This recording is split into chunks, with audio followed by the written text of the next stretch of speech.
খুনি হাসিনা স্বৈরশাসক ফ্যাসিস্ট চিন্তা করতে পারে, তার ওইটুকু বিবেক আছে আমার কি প্রয়োজন, রাষ্ট্র আমাকে কি দিতে পারে, কি দেওয়া উচিত।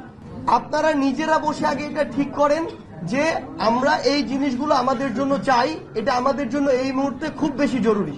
এই জিনিসগুলো আপনারা সবাই ঠিক করে আপনারাই বলেন যে আপনারা যাদের ডাকে রাজপথে নেমেছিলেন তাদের সহ বসবেন, না তাদের সাথে আপনার সরকারের কাউকে লাগবে, আপনারাই বলেন আমার একে কে লাগবে। তাদের সাথে বসে আপনাদের একটা টিম দাবিগুলো যখন দিচ্ছেন, আমি ধরে নিচ্ছি এখন 100 জন আছেন, তাহলে দাবিগুলো তো 100 জনের 3 জন বা 5 জন এসে ওই দাবিগুলো প্রেজেন্ট করেন, আমাদের এইগুলো লাগবে এত দিনের মধ্যে প্রয়োজন, তাহলে তো সমস্যা শেষ হয়ে যায়। 5 থেকে 6 জন উপদেষ্টা আছেন। ঢাকার মেইন যে হসপিটালগুলোতে আপনারা থাকেন, সেটা চক্ষু বলি, নিটোর বলি, ঢাকা মেডিকেল বলি, সিএমএইচ, সবার ডিরেক্টররা আসছেন। জুলাই শহীদ স্মৃতি ফাউন্ডেশনের প্রতিনিধি আসছে। আপনার যারা ছাত্র প্রতিনিধি, বৈষম্য বিরোধী ছাত্র আন্দোলনে তারা আসছে, তারা তো আপনাদের কথাগুলো শুনতেই আসছে। সো তাহলে আমরা একটা জিনিস এটা করতে পারি, আমরা ওনাদেরকে এখানে ডাকি, ডেকে আপনাদের যেটা 1-2 জন একটু উপস্থাপন করেন।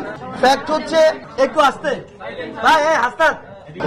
ভাই শুনেন, এই রাষ্ট্রের 24-এর রাষ্ট্র অর্জনের জন্য যারা 1 ফোঁটা রক্ত দিয়েছে তাদের কৃতিত্ব অস্বীকার করার কোনো সুযোগ নাই। ঠিক, আহতর কোনো দল হয় না। আহতকে যারা দলীয়করণ করে, বিভাজিত করে, ব্যক্তি স্বার্থ চরিতার্থ করার কোনো চেষ্টা করে, আমি মনে করি যে তাদের বাংলাদেশ নিয়ে তাদের যে পরবর্তী ভাবনা, এই পরবর্তী ভাবনা প্রশ্নবিদ্ধ। আহতদের নিয়ে কোনো বিভাজনের রাজনীতি, এই রাজনীতিকে আমরা সন্দেহের চোখে দেখি। যারা আহত হয়েছে, আপনারা বলছেন আপনারা 3 জন প্রতিনিধি দিবেন, 4 জন প্রতিনিধি দিবেন, কে আসবে সেটা তো আমরা বলতেছি না, কিন্তু কারা হবেন আপনারা আলোচনা করে হন। আপনারা আলোচনা করে 4-5 জন প্রতিনিধি নেন, এটা আপনাদের সিদ্ধান্ত। কিন্তু আপনি যদি মনে করে থাকেন এই আলোচনায় এই আহতরা থাকতে পারবে না, এই আহতরা থাকবে, তাইলে সমস্যাটা কোন জায়গায় দেখেন।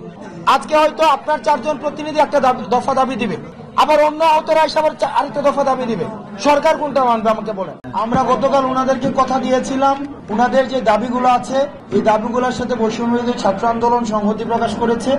এই কারণেই ওনারা যেহেতু মিটিং করতে চেয়েছে, সেই জন্য হচ্ছে আজকে এখানে আসা।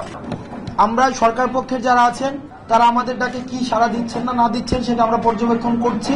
উনাদের আসলে প্রতিনিধি কারা এই বিষয়ে একটা হচ্ছে একটা বিভ্রান্তিকর একটা সিচুয়েশন তৈরি হয়েছে। তারা মানে মূলত হচ্ছে একটা কন্ট্যাক্ট পয়েন্ট প্রয়োজন হয়। মানে দেখা যাচ্ছে যে আমি যদি একজন পক্ষ থেকে এক কথা, আরেকজন পক্ষ থেকে আরেক কথা, আরেকজন পক্ষ থেকে আরেক কথা, তাহলে কিন্তু আমাদের একটু সমস্যা হয়ে যায়। এখন আমাদের যদি আপনারা একটু প্রতিনিধি দিতেন, যেমন গতকাল আমরা অনেকে পেয়েছিলাম, কিন্তু আজকে আবার ওনাদেরকে পাচ্ছি না, এলোমেলো হয়ে গিয়েছে। এখন ধরেন আপনারা তো আহত সবাই, আমাদের তো একটাই পরিচয় আহত, এবং হচ্ছে ফেসিবাদের বিরুদ্ধে আমরা হচ্ছে সৈনিক। এখন আপনাদের ত্যাগ হচ্ছে সবচেয়ে বেশি, আপনাদের ত্যাগ অপূরণীয় ত্যাগ।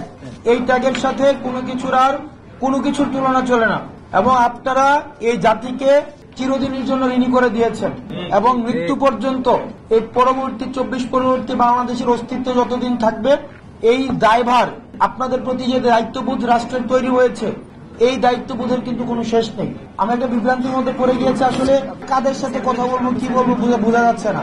দেখেন, আমরা কিন্তু চাই যে আহতদের প্রতিনিধিত্বশীলতার মধ্য দিয়ে তাদের প্রতি যে আমাদের দায়িত্ব, এই দায়িত্ব যেন আমরা পূর্ণাঙ্গভাবে পালন করতে পারি। কারণ এই সরকারের যে দীর্ঘমেয়াদী আহতদের সাথে করছে, এটা কোনোভাবে মেনে নেওয়া হবে না। এটা এক ধরনের হঠকারী। আহতদের সাথে আহতরা এখন মিটিং করতে আসছে মন্ত্রণালয়ে, এটা এক ধরনের আমাদের এটা লজ্জা হওয়া উচিত। এই সরকারের জন্য এটা লজ্জা। আজকে 3 মাস পরে আহতরা হচ্ছে ন্যূনতম চিকিৎসার জন্য আসছে। তো যাই হোক, আমরা এখান থেকে একজন প্রতিনিধি আমাদের লাগবে, যে লিস্টে অন্তত ঠিক করে দিবে। কারণ আমরা ইতিমধ্যে খবর পেয়েছি আহতদের, এবং এখানে আপনাদের মধ্য থেকে আমাদেরকে জানিয়েছেন, এই যে হাসান মাহমুদ আমাকে গতকাল বলেছে, ভাই এই আন্দোলনে ইতিমধ্যে অনেক হচ্ছে বিভিন্ন ভেস্টেড গ্রুপ ঢুকে গিয়েছে। আপনারা জানেন প্রপার ডকুমেন্ট যাদের নাই, এটা একজন দায়িত্ব নাও যে ভাই, কারণ ভাই আপনারা যারা এখানে মিটিং করতে আসবেন, আপনারা প্রতিনিধিত্ব আমাকে নিয়ে আসছেন, আমি আসতে চাই নাই। আমাকে গতকাল থেকে শুরু করে আপনারা জানেন গত 2 দিন ধরে এই আমি রাস্তার মধ্যে ওদের সাথে আছি।